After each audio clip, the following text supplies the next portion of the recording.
juga 2015 yang merupakan balasan darinya. Kisruh yang terjadi dalam tubuh dua partai lama, yakni Golkar dan P3, kian membuat suram demokrasi di Indonesia.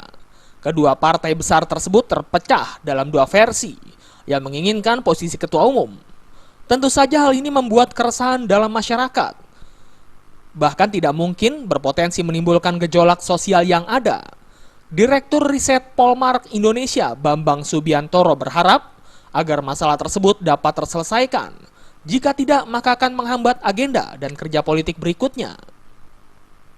Seperti pilkada langsung yang akan diadakan pada 9 Desember mendatang. Tak hanya itu, Bambang juga menilai efek yang ditimbulkan terhadap kisruh dua parpol tersebut adalah dapat menghambat penyusunan undang-undang yang masuk dalam prolegnas.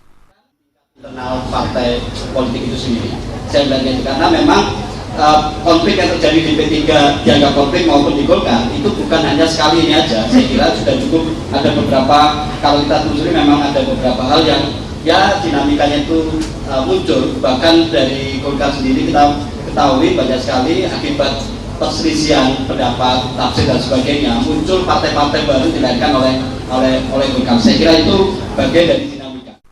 Polmark Indonesia menyarankan agar pemerintah sebagai institusi yang menjalankan regulasi dapat membantu menyelesaikan konflik kedua parpol tersebut, serta memperbaiki regulasi parpol sehingga tidak menimbulkan masalah berkepanjangan. Dari Jakarta, Rudi Wijaya melaporkan.